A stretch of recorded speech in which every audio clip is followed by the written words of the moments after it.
Hello बच्चों, good morning.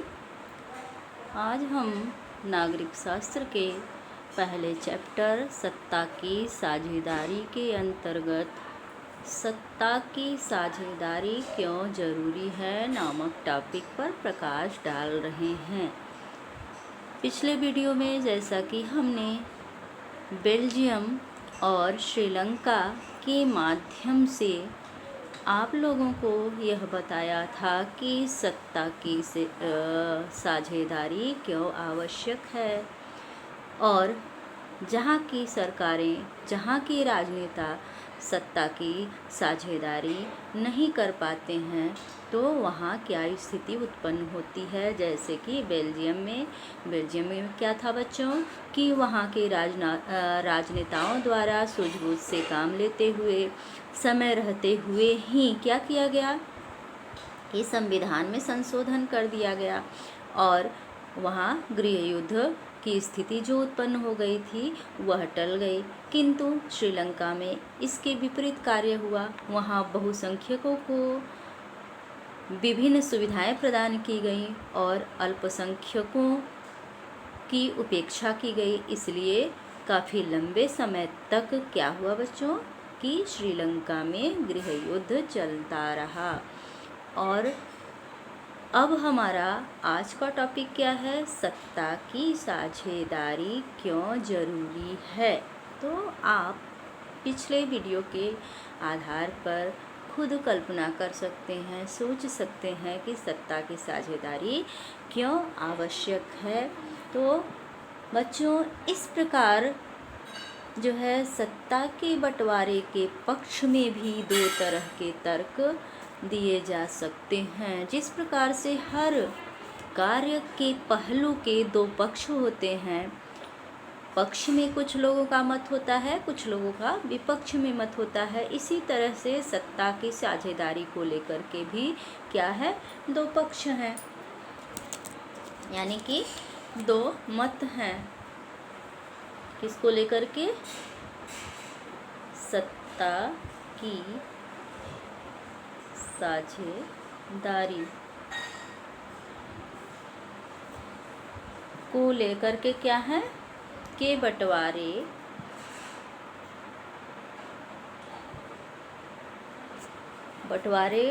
के पक्ष में दो तर्क दिए जाते हैं। बंटवारे के पक्ष में क्या दिए जाते हैं बच्चों, दो तर्क। अब इसमें पहला तर्क क्या है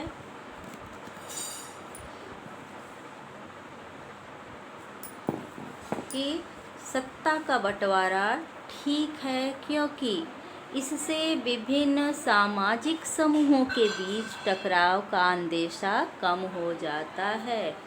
सत्ता का विभाजन क्यों आवश्यक है बच्चों, क्योंकि क्या होता है, क्योंकि इससे विभिन्न सामाजिक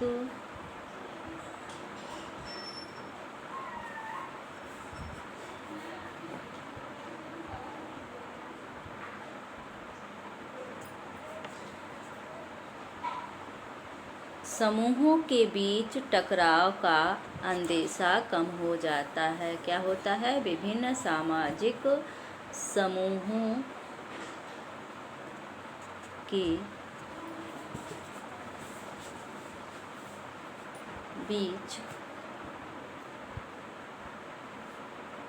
टकराव का अंदेशा क्या होता है, कम हो जाता है।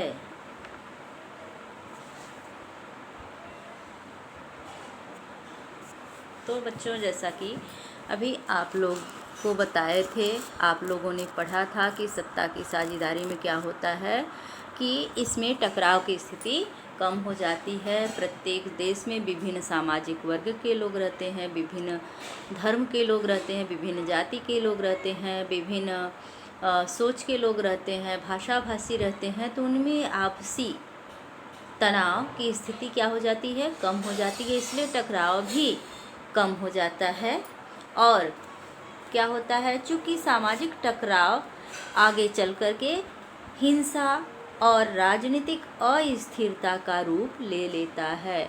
किसका रूप ले लेता है? हिंसा। हिंसा मतलब लड़ाई झगड़े, मार काट जो होता है जनता के बीच में, किसी भी देश की जनता के बीच में लड़ाई झगड़े मार काट का कारण क्या है कि वहाँ पर प्रत्येक वर्ग को, प्रत्येक जाति को, प्रत्येक धर्मावलंबियों को समान अधिकार प्रदान नहीं किए जाते हैं। इसीलिए किसी भी देश में जब किसी भी पक्ष का अधिकारों का हनन वहाँ की सरकार करती है तो क्या होता है कि श्रीलंका जैसी स्थिति उत्पन्न हो जाती है।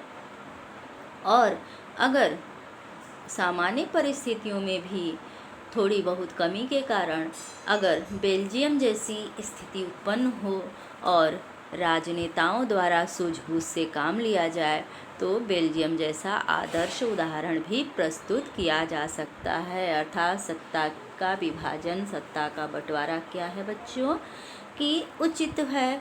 और जैसा कि अभी हमने बताया कि चूँकि सामाजिक टकराव आगे चल कर के क्या हो जाता है, हिंसा और राजनीतिक अस्थिरता का रूप ले लेता है, इसलिए सत्ता में हिस्सा दे देना राजनीतिक व्यवस्था के स्वामित्व के लिए अच्छा है। यानी कि सभी वर्गों को, सभी जातियों को, सभी धर्मावलंबियों को क्या करना चाहिए, हिस्सा दे देना चाहिए।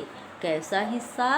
राजनीतिक व्यवस्था के स्वामित्व के लिए। स्वामित्व मतलब अधिकार होता है, मतलब सभी वर्गों के लिए, जातियों के लिए, धर्मों के लिए जो उनका अधिकार आवश्यक है उसको क्या करना चाहिए, शासन में यानी सत्ता में विभाजित कर देना चाहिए।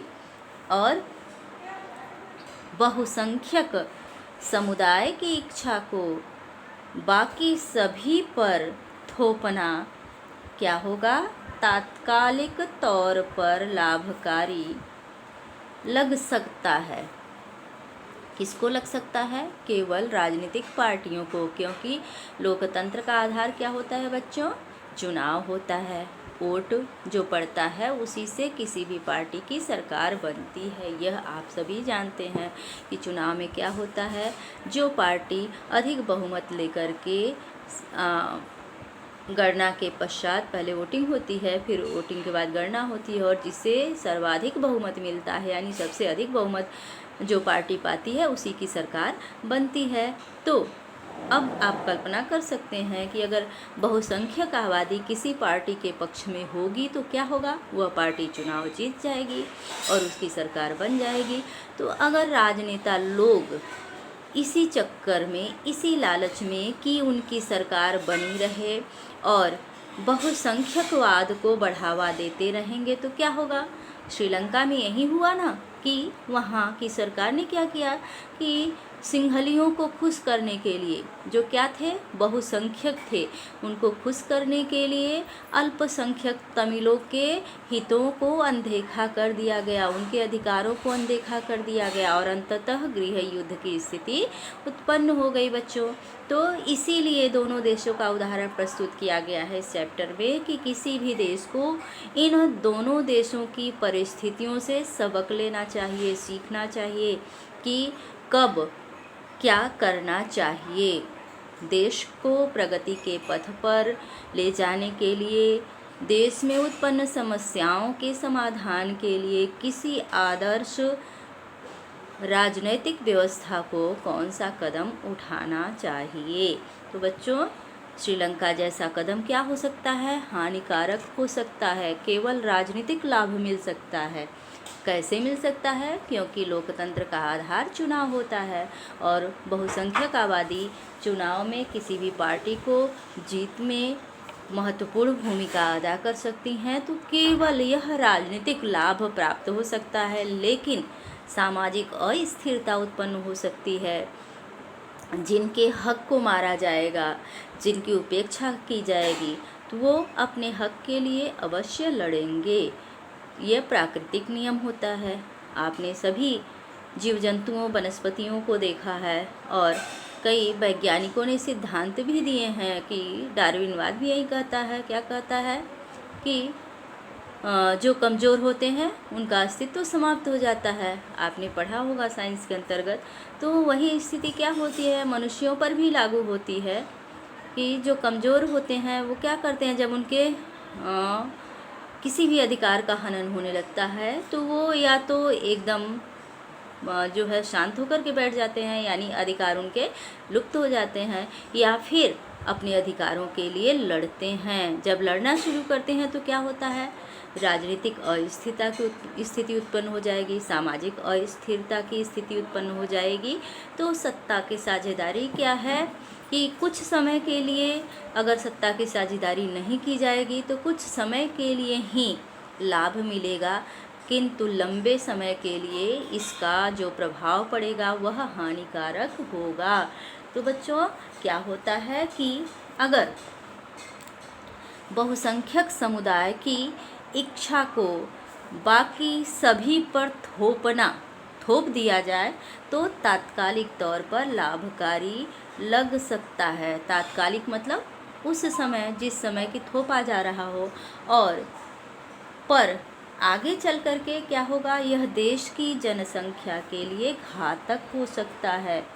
बहुसंख्यकों का आतंक सिर्फ अल्पसंख्यकों के लिए ही परेशानी पैदा नहीं करता, बल्कि यह बहुसंख्यकों के लिए भी बर्बादी का कारण बन जाता है। किसके लिए, बहुसंख्यकों के लिए भी क्या होगा, बर्बादी का कारण बन जाएगा। और सत्ता का बंटवारा लोकतांत्रिक व्यवस्थाओं के लिए ठीक है। तो हम इस आधार पर क्या कह सकते हैं बच्चों की सत्ता का बंटवारा लोकतांत्रिक आधार के लिए, व्यवस्था के लिए बिल्कुल उचित है। हम यह भी कह सकते हैं कि उचित ही नहीं, अनिवार्य भी है। सत्ता का बंटवारा करना चाहिए, तभी किसी देश का विकास हो सकता है, किसी समाज का विकास हो सकता है और किसी परिवार का विकास हो सकता है। परिवार के लेवल से अगर हम लें उदाहरण, तो अगर किसी भी परिवार में जो व्यक्ति घर का मालिक होता है केवल अपना भला देखे तो क्या होगा, परिवार टूटेगा ना। तो ठीक इसी प्रकार से अगर देश का जो शासन करता है अगर अपना ही भला सोचने लगे, अन्य वर्गों का यह सोच करके अहित करता जाए, उपेक्षा करता जाए कि इनकी संख्या तो कम है, इनसे हमें कितना वोट मिलेगा, ये हमारी सरकार को बनाने में मददगार नहीं होंगे। तो इस तरह की भावना अगर किसी भी राजनीतिक, जो बड़ी राजनीतिक पार्टी है जो कि शासन कर रही होती है, अगर उसके मन में यह भाव आ जाए तो क्या होगा, देश में गृह युद्ध की स्थिति उत्पन्न हो सकती है। पहले तो सामाजिक टकराव होगा, फिर सामाजिक टकराव जो है वह सांप्रदायिक टकराव में भी बदल सकता है, राजनीतिक टकराव में भी बदल सकता है, और यही टकराव जब उग्र रूप धारण करेगा तो क्या होगा कि देश में गृह युद्ध की स्थिति उत्पन्न हो सकती है। तो इसलिए देश में शांति व्यवस्था बनाए रखने के लिए क्या जरूरी है बच्चों, सत्ता की साझेदारी जरूरी है। और दूसरा तर्क जो दिया जाता है वह किस आधार पर दिया जाता है कि एक बात और कही जा सकती है, वह क्या कही जा सकती है कि कहीं ज़्यादा उपर्युक्त तर्क से कहीं ज़्यादा गहरी है। सत्ता की साझेदारी दरअसल लोकतंत्र की आत्मा होती है। क्यों जरूरी है, पहले पॉइंट से भी ज़्यादा ज़रूरी है सत्ता की साझेदारी कि यह क्या है, लोकतंत्र की आत्मा है।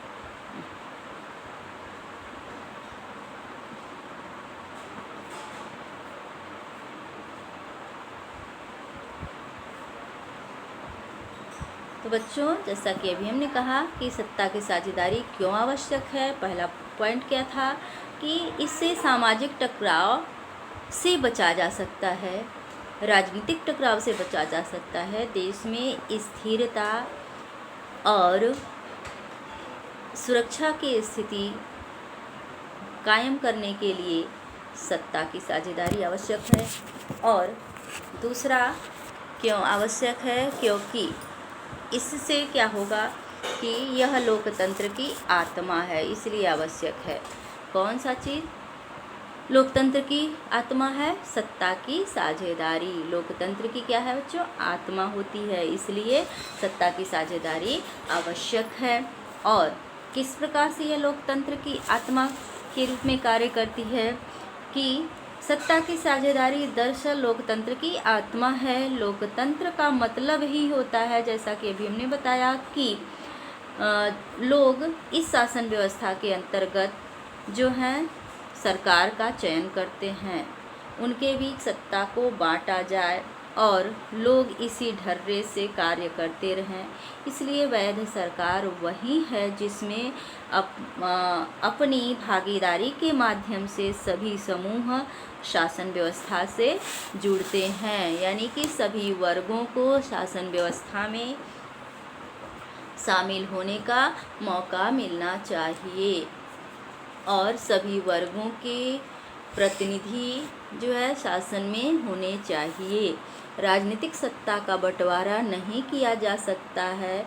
इसी धारणा के विरुद्ध सत्ता की साझेदारी का विचार सामने आया, क्योंकि पहले क्या होता था बच्चों कि राजतंत्र में एक ही व्यक्ति के हाथों में शासन की समस्त शक्तियाँ केंद्रित होती थी और लोग लंबे समय तक यही विचार व्यक्त करते रहे, राजनीतिज्ञ लोग, कि अगर सत्ता का विभाजन कर दिया जाएगा तो विकट परिस्थितियां सामने आ सकती हैं।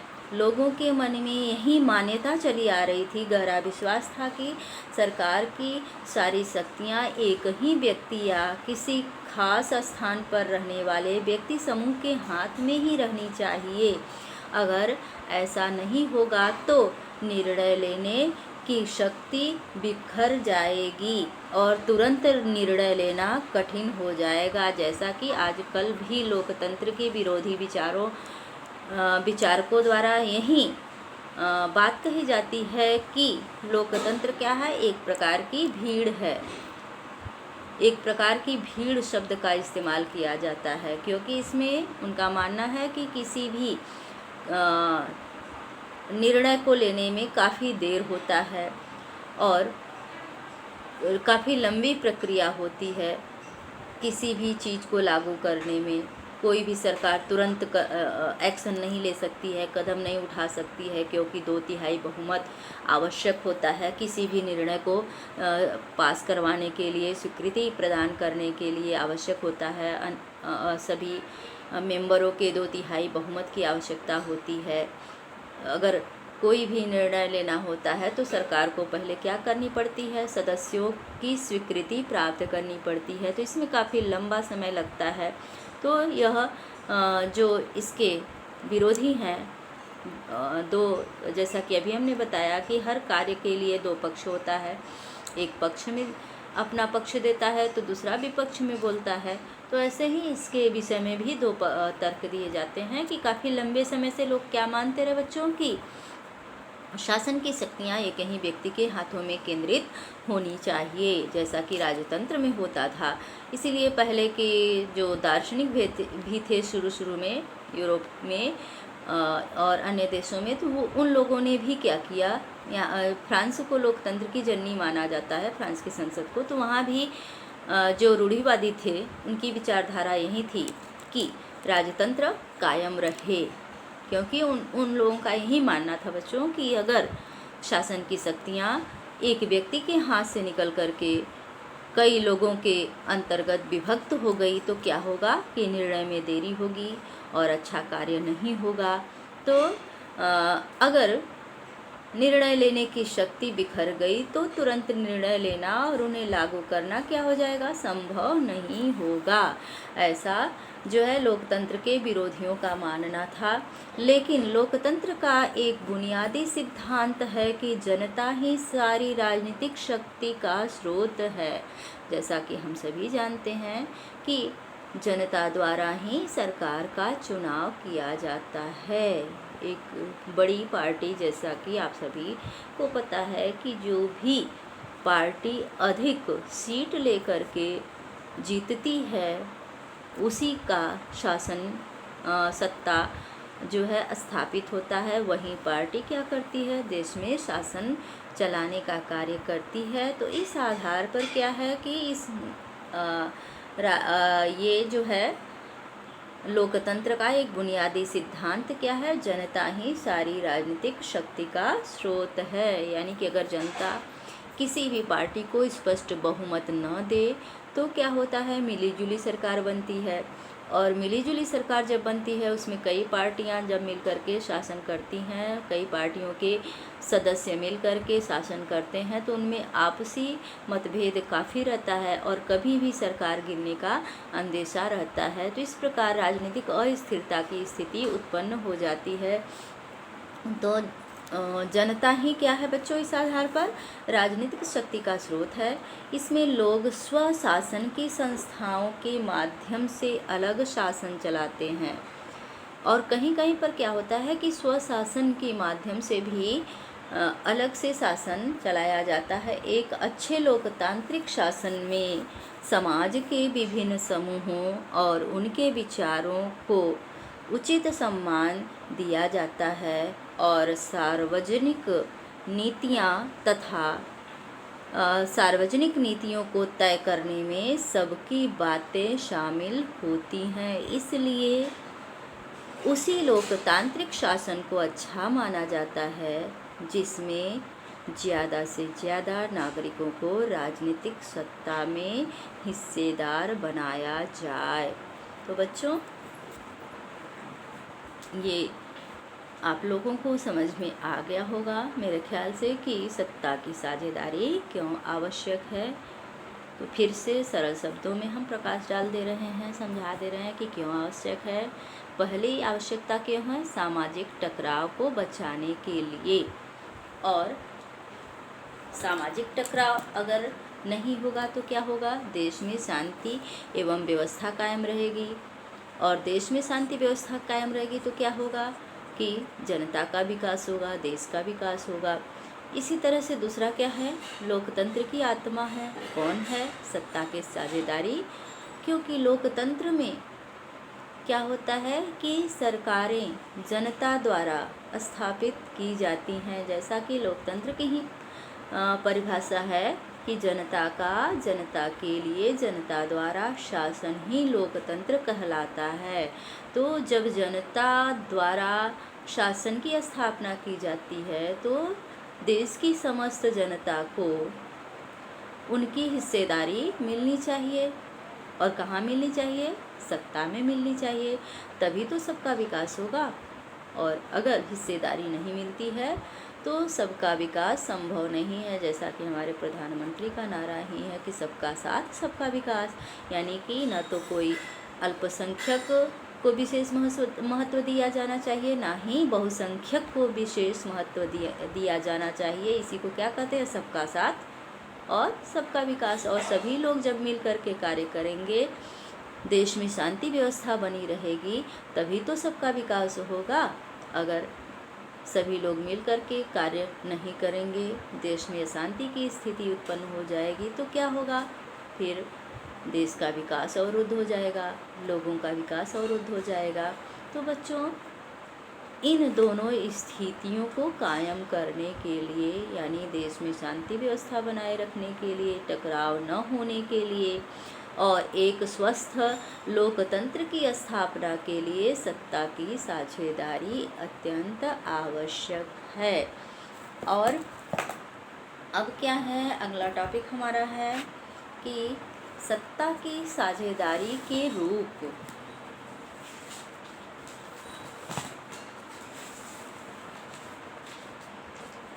अगला टॉपिक हमारा क्या है बच्चों, कि सत्ता के साझेदारी के रूप।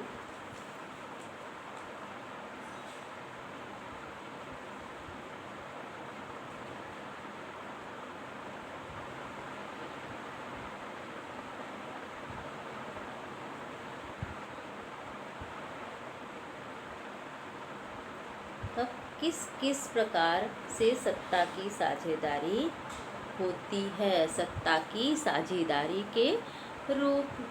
तो आधुनिक लोकतांत्रिक व्यवस्था में सत्ता की साझेदारी के अनेक रूप हो सकते हैं। तब विभिन्न देशों में क्या होता है, सत्ता की साझेदारी विभिन्न रूपों में परिलक्षित होती है, दिखाई पड़ती है। एक ही समान हर देश में सत्ता की साझेदारी नहीं होती है। जैसे कि हमारे देश में क्या है कि सत्ता के साझेदारी ऊर्ध्वाधर है, यानी ऊपर से नीचे की ओर। ऊपर क्या है, केंद्र सरकार सर्वोपरि है, इसके बाद राज्य सरकार है, फिर स्थानीय सरकारें हैं।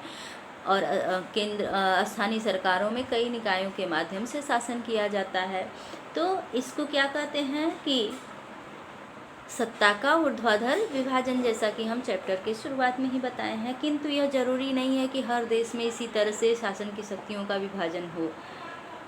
विभिन्न देशों में विभिन्न तरीके से शासन की शक्तियों का विभाजन होता है। कहीं 2 संस्थाओं के बीच में होता है, कहीं जैसे कि अपने देश में 3 संस्थाओं के बीच में होता है। तो इस प्रकार का जो विभाजन होता है, तो आधुनिक लोकतांत्रिक व्यवस्थाओं में सत्ता की साझेदारी के अनेक रूप हैं। क्या है बच्चों, कि सत्ता की साझेदारी के एक रूप नहीं है, बल्कि क्या है, अनेक रूप हैं।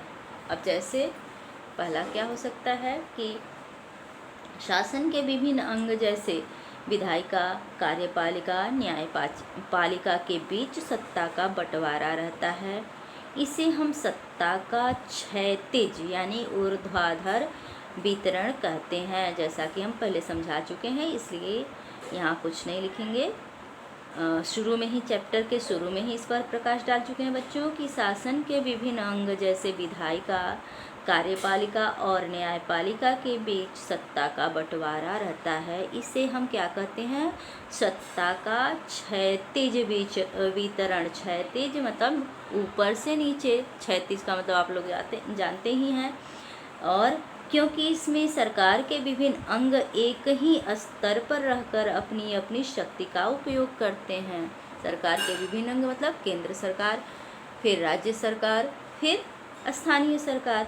और सबके कार्य करने का तरीका क्या होता है, एक ही जैसा होता है। सबका उद्देश्य एक ही होता है, देश का विकास, नागरिकों का विकास। तो इसमें क्या होता है कि अपनी अपनी शक्ति का उपयोग करते हैं। ऐसे बंटवारे से यह सुनिश्चित हो जाता है कि कोई भी एक अंग सत्ता का असीमित उपयोग नहीं कर सकता है। ना ही केंद्र सरकार असीमित उपयोग कर सकती है, ना ही राज्य सरकार, ना ही स्थानीय निकाय, ना ही क्या होता है, कार्यपालिका, न्यायपालिका या व्यवस्थापिका। कोई भी क्या नहीं कर सकता है, असीमित प्रयोग। किसका बच्चों, सत्ता का असीमित उपयोग कोई भी संस्था नहीं कर सकती है, चाहे वह कार्यपालिका हो, चाहे न्यायपालिका हो, चाहे राज्य सरकार हो, चाहे केंद्र सरकार हो, चाहे विधायिका हो, कोई भी नहीं कर सकता है। हर एक का हर दूसरे पर क्या है, अंकुश है, परस्पर अंकुश होता है। और आप सभी ने देखा होगा, तो हर अंग दूसरे पर अंकुश रखता है। इससे विभिन्न संस्थाओं के बीच क्या होता है, सत्ता का संतुलन बना रहता है। तो सत्ता के ऊर्ध्वाधर विभाजन का परिणाम क्या होता है कि विभिन्न मतलब कार्यपालिका, न्यायपालिका और व्यवस्थापिका विभिन्न संस्थाओं के बीच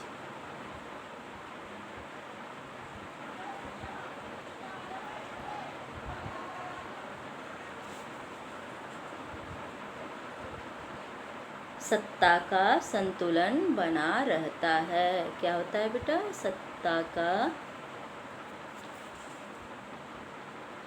संतुलन बना रहता है। कैसे, अब हम आपको भारत के परिप्रेक्ष्य में अभी एक उदाहरण द्वारा इसको स्पष्ट करके समझाएंगे।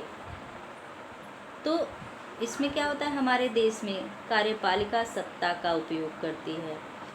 कार्यपालिका मतलब लोकसभा में ही हमारे मंत्रीगण होते हैं, लोकसभा, राज्यसभा और राष्ट्रपति मिलकर के क्या करते हैं, ये संसद के तीनों अंग हैं। और जैसा कि आप सभी जानते हैं, संसद द्वारा देश के शासन का संचालन किया जाता है, किंतु लोकसभा क्या है कि यह शासन चलाने का सबसे सशक्त जो है वह जो संस्था है वह लोकसभा है। राज्यसभा जो है उसमें मंत्रियों की संख्या कम होती है लोकसभा की अपेक्षा, इसलिए वह सर्वोपरि तो राज्यसभा है, किंतु कार्य रूप में लोकसभा प्रभावी रहता है। प्रधानमंत्री और उसकी मंत्रिपरिषद कहाँ कार्य करती है बच्चों, लोकसभा में कार्य करती है, और शासन की समस्त शक्तियाँ लोकसभा के इर्द गिर्द घूमती रहती हैं। और वैसे तो वैधानिक प्रधान कौन है, राष्ट्रपति है। तो ये तीनों एक दूसरे पर अंकुश लगाए रखते हैं। जैसे राष्ट्रपति क्या है, आपातकाल में सर्वोपरि हो जाता है, और सामान्य परिस्थितियों में विधायिका ही क्या रहती है, अरे कार्यपालिका ही शासन की समस्त शक्तियों का केंद्र बिंदु रहती है, और विधायिका कानून लागू करवाती है, और न्यायपालिका क्या करती है, इन सब पर नियंत्रण रखती है। तो इस प्रकार से सभी एक दूसरे पर क्या करते हैं, निर्भर हैं, एक दूसरे पर अंकुश लगाते रहते हैं। तो न्यायपालिका की नियुक्ति कार्यपालिका करती है, क्योंकि न्यायपालिका की नियुक्ति किस प्रकार कार्यपालिका करती है, क्योंकि न्यायपालिका यानी सर्वोच्च न्यायालय के न्यायाधीश, जो भारत का सर्वोच्च न्यायालय है एक ही होता है जो कि दिल्ली में है, तो उसके मुख्य न्यायाधीश की नियुक्ति कौन करता है, राष्ट्रपति करता है। और राष्ट्रपति का शपथ ग्रहण कौन करवाता है, राष्ट्रपति को शपथ कौन दिलाता है, सर्वोच्च न्यायालय का न्यायाधीश दिलाता है। तो इस प्रकार दोनों क्या हैं, एक दूसरे पर अंकुश रखे हुए हैं। ये हमने आपको उदाहरण द्वारा समझा दिया। इसी तरह से जो शासन की समस्त शक्तियाँ भी हैं, हमने कहा कि लोकसभा के इर्द गिर्द घूमती रहती हैं, यानी कि प्रधानमंत्री और उसका मंत्रिपरिषद जो होता है वही शासन से संबंधित समस्त फैसले लेता है, किंतु वहाँ भी क्या है कि 2/3 बहुमत होना आवश्यक होता है। इसके बाद अगर कोई भी निर्णय लिया जाता है, कोई भी जो है जैसे कानून पास करना होता है, तो पहले क्या होता है कि 2/3 बहुमत आवश्यक है, और अगर लोकसभा पारित कर देती है कोई भी विधेयक तो उसे कहाँ भेजा जाता है, राज्यसभा में भेजा जाता है। फिर राज्यसभा भी अगर पारित कर देती है बच्चों, तो राष्ट्रपति के हस्ताक्षर के बिना कोई भी विधेयक कानून का रूप नहीं ले सकता है। यह आपने 9th क्लास में पढ़ा है। तो इस प्रकार से क्या है, तीनों एक दूसरे से बंधे हुए हैं, कोई भी स्वतंत्र नहीं है। तो तीनों जो है विभिन्न शक्तियाँ क्या हो गई, सत्ता की साझेदारी हो गई कि नहीं हो गई, कि सत्ता की साझेदारी के यह क्या है, एक आदर्श रूप है कि कार्यपालिका, न्यायपालिका और विधायिका के रूप में शासन का विभाजन है, और तीनों एक दूसरे पर अंकुश रखते हुए कार्य करते हैं। और इस व्यवस्था को नियंत्रण और संतुलन की व्यवस्था भी कह सकते हैं।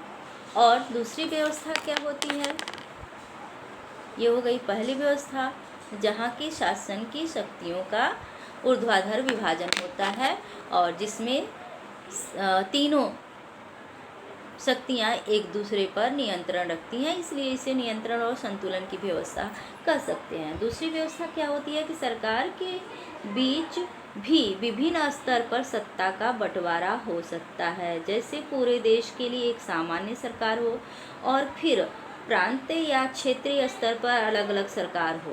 पूरे देश के लिए बनने वाली ऐसी सामान्य सरकार को अक्सर संघ या केंद्र सरकार कहते हैं।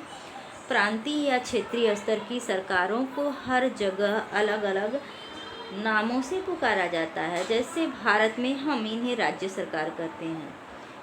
हर देश में बंटवारा ऐसे ही नहीं होता है, जैसे अभी हमने बताया कि भारत में बंटवारा किस तरह से है, पहले केंद्र सरकार, फिर राज्य सरकार, फिर स्थानीय सरकार, स्थानीय निकाय।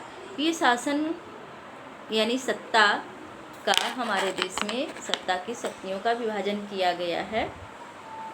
फिर भी अन्य देशों में क्या होता है कि ऐसा विभाजन जरूरी नहीं है कि ये कहीं जैसा विभाजन हो। तो वहाँ पर क्या होता है कि कहीं पर 2, कहीं पर 3, कहीं पर 1, ऐसे मतलब संस्थाओं में सत्ता का विभाजन होता है, अलग अलग तरीके से होता है। तो पूरे देश के लिए जो सरकार चुनी जाती है उसे क्या कहते हैं, संघ सरकार। इसके बाद राज्य सरकारों का नंबर आता है। राज्य सरकार के रूप में प्रांतीय या क्षेत्रीय स्तर की सरकारों को हर जगह जगह अलग नामों से पुकारा जाता है। भारत में हम इन्हें राज्य सरकार कहते हैं। हर देश में बंटवारा, अब ये मैंने बताया कि एक समान नहीं होता है। कई देशों में प्रांतीय या क्षेत्रीय सरकारें नहीं हैं, लेकिन हमारी तरह जिन देशों में ऐसी व्यवस्था है वहाँ के संविधान में इस बात का स्पष्ट उल्लेख है कि केंद्र और राज्य सरकारों के बीच सत्ता का बंटवारा किस तरह होगा। जैसा कि हमने आप लोगों को बताया था कि हमारे यहाँ 3 प्रकार की सूची बनाई गई है संविधान में, जिसे कुछ विषय केंद्र सरकार को दिए गए हैं, कुछ विषय राज्य सरकारों के अंतर्गत हैं, तो कुछ विषय दोनों सरकारों, कुछ विषयों पर दोनों सरकारों को मिलकर के काम करने का निर्णय लिया गया है और दोनों को उस पर कानून बनाने का अधिकार है। तो ये 3 सूचियां हैं जो केंद्र सूची, राज्य सूची और समवर्ती सूची के अंतर्गत क्या कर दिया गया है, कार्यों का विभाजन कर दिया गया है। और इस तरह से संतुलन बनाए रखने के लिए ही यह कार्य किया गया है कि शासन की शक्तियों में संतुलन बना रहे और लोग अपने अपने कार्य का निर्वहन अच्छी ढंग से करते रहें। तो बच्चों, भारत में यही व्यवस्था है। कई देशों में प्रांतीय या क्षेत्रीय सरकारें नहीं हैं, लेकिन हमारी तरह जिन देशों में हैं वहाँ पर यही व्यवस्था होती है कि कार्यों का बंटवारा कर दिया जाता है। बेल्जियम में तो यह हुआ है, पर श्रीलंका में क्या हुआ, नहीं हुआ। वहाँ पर शक्तियों का विभाजन नहीं किया गया। राज्य सरकारों से नीचे के स्तर की सरकारों के लिए भी ऐसी ही व्यवस्था हो सकती है। नगरपालिका और पंचायतें जो कि स्थानीय स्वशासन के अंतर्गत आती हैं, तो पंचायतें ऐसी ही इकाइयाँ होती हैं। उच्चतर और निम्नतर स्तर की सरकारों के बीच सत्ता के ऐसे ही बंटवारे को ऊर्ध्वाधर वितरण कहा जाता है। मतलब कि ऊपर से नीचे की तरफ शासन का जो विभाजन हो।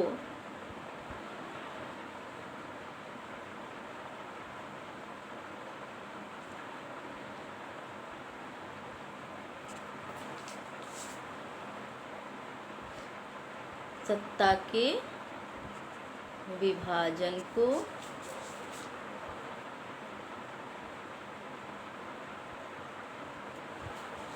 क्या कहते हैं, ऊर्ध्वाधर विभाजन। अब यह क्या हो सकता है, 2 भी निकायों के बीच और 3 निकायों के बीच, या 4 भी हो सकती हैं, तो निकायों के बीच हो सकता है। सभी देशों में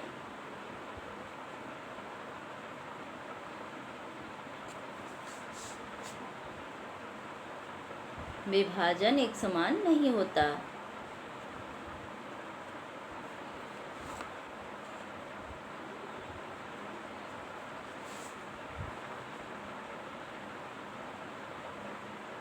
तब अलग अलग तरीके से, अलग अलग नियम से विभाजन होता है, लेकिन कार्य क्या होता है कि सभी देशों में शक्तियों का विभाजन कर दिया जाता है। फिर तीसरा क्या है कि सत्ता का बंटवारा विभिन्न सामाजिक समूहों के बीच भी हो सकता है।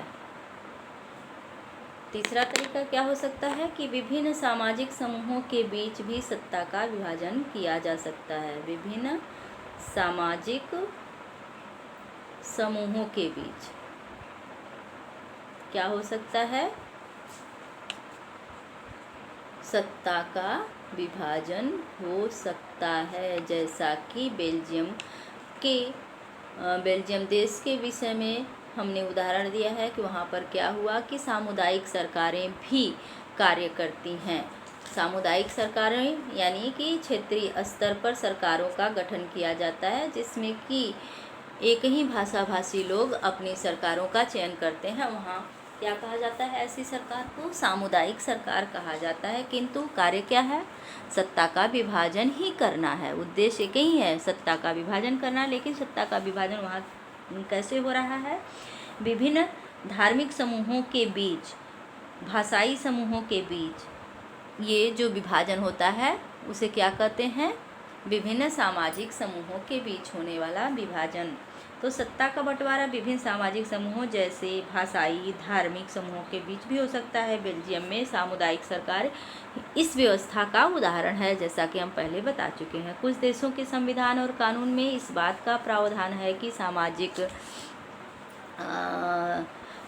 रूप से कमजोर समुदाय और महिलाओं को विधायिका और प्रशासन में हिस्सेदारी दी जाए। इस तरह की व्यवस्था विधायिका और प्रशासन में अलग अलग सामाजिक समूहों को हिस्सेदारी देने के लिए की जाती है, ताकि लोग खुद को शासन से अलग न समझने लगे। तो विभिन्न सामाजिक समूहों के बीच शासन का विभाजन करने का उद्देश्य क्या है? कि सभी लोग स्वयं को एक देश, एक राष्ट्र के नागरिक के रूप में समझें, अलग अलग न समझें। अगला क्या है बच्चों?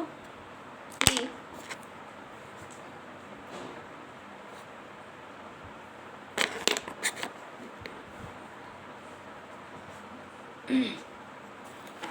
सत्ता के बंटवारे का एक रूप हम विभिन्न प्रकार के दबाव समूह, और अगला दबाव समूह के रूप में भी सत्ता का बंटवारा होता है। दबाव समूह के रूप में। तो शासन के विभाजन का अगला स्वरूप क्या होता है? दबाव समूह के रूप में। सत्ता के बंटवारे का एक रूप क्या है? दबाव समूह है। और आंदोलन द्वारा शासन को प्रभावित और नियंत्रित करने के तरीके में भी यह आजमाया जाता है, परिलक्षित होता है, दिखाई पड़ता है। लोकतंत्र में लोगों के सामने सत्ता के दावेदारों के बीच चुनाव का विकल्प जरूर रहना चाहिए। किसके बीच? सत्ता के दावेदारों के बीच क्या होता है बच्चों? चुनाव का विकल्प हमेशा रहता है। जैसा कि अभी हमने बताया कि जो राजनीतिक पार्टी अधिक बहुमत प्राप्त करती है वही सरकार बनाने में सक्षम होती है। अगर पूर्ण बहुमत जनता द्वारा पूर्ण बहुमत नहीं मिलता है तो वो क्या करते हैं? कई पार्टियों को मिलाकर के सरकारें बनती हैं, और ऐसी सरकार के सामने क्या रहता है? हमेशा चुनाव का खतरा मंडराता रहता है कि कब सरकार गिरी, कब चुनाव हो। तो इस तरह से जो है चुनाव का विकल्प हमेशा होना चाहिए कि हम अच्छा कार्य करें ताकि जनता क्या करे? हमें दोबारा चुने। तो लोकतंत्र में लोगों के सामने सत्ता के दावेदारों के बीच चुनाव का विकल्प जरूर रहना चाहिए। समकालीन लोकतांत्रिक व्यवस्थाओं में यह विकल्प विभिन्न पार्टियों के रूप में उपलब्ध होता है। दावेदार कौन होती हैं? विभिन्न पार्टियां होती हैं, और विभिन्न पार्टियां अपनी नीतियों को जनता के बीच में प्रसारित करती हैं। और जो लोग अच्छा कार्य करते हैं, जो लोग प्रतिस्पर्धा में आगे रहते हैं, उन्हीं को जनता चुनती है और वही सरकार बनाने में सफल होते हैं। जैसा कि आप सभी समाज में रहते हैं, आप सभी ने देखा होगा कि पार्टियां सत्ता के लिए आपस में प्रतिस्पर्धा करती हैं। चुनाव के समय बच्चों आप लोगों ने सुना होगा, प्रचार करने जो लोग आते हैं कि हम जीत जाएंगे तो ये करेंगे, हम जीत जाएंगे तो वो करेंगे। तो ये जो कार्य पार्टियां करती हैं किस लिए करती हैं? एक दूसरे से प्रतिस्पर्धा रखते हुए। तो पार्टियों की यह आपसी प्रतिद्वंदिता ही इस बात को सुनिश्चित कर देती है कि सत्ता एक व्यक्ति या समूह के हाथ में न रहे। एक बड़ी समयावधि पर गौर करें तो हम पाएंगे कि सत्ता बारी बारी से अलग अलग विचारधारा और सामाजिक समूहों वाली पार्टियों के हाथ आती जाती रहती है। कई बार सत्ता की यह भागीदारी एकदम प्रत्यक्ष दिखती है, क्योंकि दो या अधिक पार्टियां मिलकर चुनाव लड़ती हैं या सरकार का गठन करती हैं। तो दबाव समूह जो है वह भी क्या करती है? सत्ता के साझेदारी के रूप में कार्य करती है। यानी कि जनता का दबाव हमेशा जो नेतृत्वकर्ता होते हैं, जो राजनीतिक पार्टियां होती हैं, उन पर बना रहता है। और इनमें आपसी प्रतिद्वंदिता रहती है, तो आपसी प्रतिद्वंदिता के कारण ये अच्छे कार्य भी कर सकते हैं। किसी भी वर्ग का अहित नहीं हो सकता है, तो सत्ता की साझेदारी का यह एक अनोखा रूप है, एक अच्छा स्वरूप है। और अगला क्या है कि लोकतंत्र में हम व्यापारी, उद्योगपति, किसान और औद्योगिक मजदूर जैसे कई संगठित हित समूहों को भी सक्रिय रूप से देखते हैं। जैसा क्या होता है, किसान यूनियन है, तो होता नहीं है कि जब गवर्नमेंट समय से सैलरी नहीं देती है या सैलरी बढ़वाना होता है, तो आपने सुना होगा कि आज मजदूर संघ का हड़ताल है, आज ये किसी फैक्ट्री में तालाबंदी हो गई, तो आज जो है बैंक कर्मियों का हड़ताल है, तो कभी शिक्षकों का हड़ताल हो जाता है, तो कभी रेल कर्मियों का हड़ताल हो जाता है। तो आपने ऐसा सुना होगा, कभी व्यापारी वर्ग हड़ताल पर बैठ जाते हैं, कभी किसान अपनी मांगों को लेकर के हड़ताल करते हैं। तो ये कैसे करते हैं? एक एक व्यक्ति करते हैं? नहीं, इनका भी समूह बना होता है, संगठित हो करके एक संस्था सब लोग स्थापित किए रहते हैं जिनका उद्देश्य एक होता है। तो ऐसे समूह द्वारा अक्सर क्या होता है, ये लोकतंत्र में ही सक्रिय होते हैं, राजतंत्र में इन समूहों को बनाने की अनुमति नहीं होती है। तो लोकतंत्र में हम व्यापारी, उद्योगपति, किसान और औद्योगिक मजदूर जैसे कई संगठित हित समूहों को भी सक्रिय रूप से देखते हैं।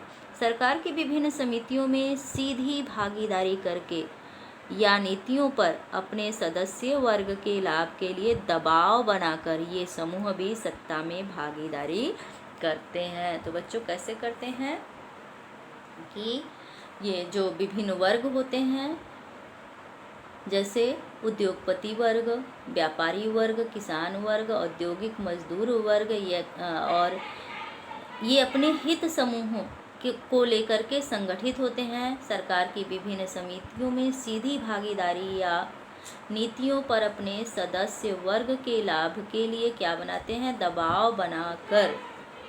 तब एक तरह से ये भी क्या है, दबाव समूह ही है। दबाव बनाकर ये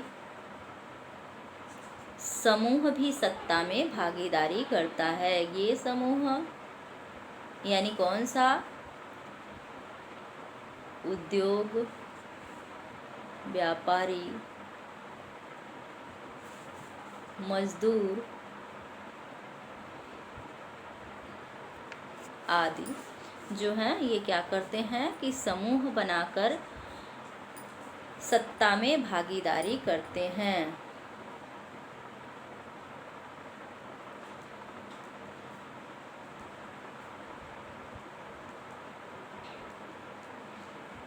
तो बच्चों, सत्ता की भागीदारी, जैसा कि हम अभी पढ़ रहे थे, समझा रहे थे कि सत्ता की भागीदारी होनी चाहिए कि नहीं होनी चाहिए, क्यों ज़रूरी है, हमने सब पर प्रकाश डाल दिया है।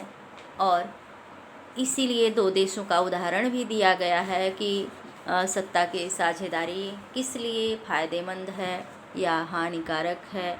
तो आप सभी को समझ में आ गया होगा कि सत्ता की साझेदारी जो है वो किसी भी देश के विकास के लिए फ़ायदेमंद है या हानिकारक है। तो एक बार फिर शॉर्टकट पूरे चैप्टर पर प्रकाश डाल दे रहे हैं बच्चों कि शासन की शक्तियों का ऊर्ध्वाधर विभाजन ही सत्ता की साझेदारी कही जाती है। और यह ऊर्ध्वाधर विभाजन जो होता है शासन की शक्तियों का, सभी देशों में एक समान नहीं होता है। कहीं कहीं पर 2 संस्थाओं में इसका विभाजन होता है, तो कहीं पर 3 संस्थाओं में, कहीं पर 4 संस्थाओं में, कहीं पर तो इस तरह से शासन की शक्तियों का विभाजन एक समान नहीं होता है। फिर भी शासन की शक्तियों का विभाजन विश्व के समस्त देशों में होता है और किसी भी देश के विकास के लिए, समाज के विकास के लिए शासन की शक्तियों का विभाजन आवश्यक है। परंतु काफ़ी लंबे समय तक राजनीतिक संस्थाओं का यह मानना था, जैसे कि फ्रांस के परिप्रेक्ष्य में आप लोगों ने पढ़ा है कि रूढ़िवादी विचारधारा जो थी वह, उसका मानना क्या था कि अगर शासन की शक्ति विकेंद्रीकृत कर दी जाए यानी कि शासन की शक्ति केवल एक हाथ में जो है राजा के इर्द गिर्द घूम रही है। अगर उसको विभिन्न संस्थाओं में बांट दिया जाएगा तो फिर निर्णय लेने में काफ़ी देर होगी। किसी भी नियम को लागू करने में सरकार जो है वो असमर्थ होगी। तो इससे देश के विकास में, समाज के विकास में बाधा पड़ेगी। किंतु अंततः रूढ़िवादियों को भी अपने विचार को बदलना पड़ा था। फ्रांसीसी क्रांति के नेताओं द्वारा जो समानता, स्वतंत्रता और भ्रातृत्व का नारा दिया गया, उसका जनता ने स्वागत किया और पूरे विश्व में लोग इस क्रांति के नारे से प्रभावित हुए और लोगों द्वारा संगठन बना करके सरकार के खिलाफ आंदोलन शुरू हुआ। शुरू में संगठनों द्वारा ही, जैसे कि मजदूर, अभी हमने बताया है कि मजदूर समूह जो है अपना यूनियन बना लिया। शुरू में मजदूरों द्वारा ही यूनियन बनाया गया था, इसके बाद किसानों ने यूनियन बनाया। तो ऐसे कर के सभी लोगों ने यूनियन बनाना शुरू किया और पूरे विश्व में फिर आंदोलन शुरू हो गया और फिर राजनेताओं को अपनी नीतियों में परिवर्तन लाना पड़ा। तो इस तरह से किसी भी देश के लिए, किसी भी समाज के लिए सत्ता की साझेदारी आवश्यक है और सत्ता की साझेदारी अवश्य होना चाहिए, चाहे वह किसी रूप में हो, चाहे वो 2 संस्था के बीच में हो या 3 संस्था के बीच में हो, चाहे दबाव समूह के रूप में हो, चाहे जिस भी रूप में हो, लेकिन क्या होना चाहिए? सत्ता की साझेदारी होनी चाहिए।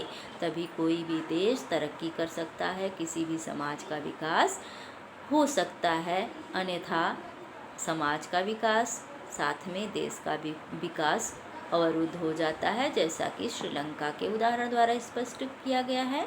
और बेल्जियम के द्वारा यह संदेश दिया गया है कि कोई भी सरकार किसी भी समस्या का समाधान आपसी सहमति से आसानी से निकाल सकती है, परंतु उसके विचार, उसके दृष्टिकोण क्या होने चाहिए? परिवर्तनवादी होने चाहिए।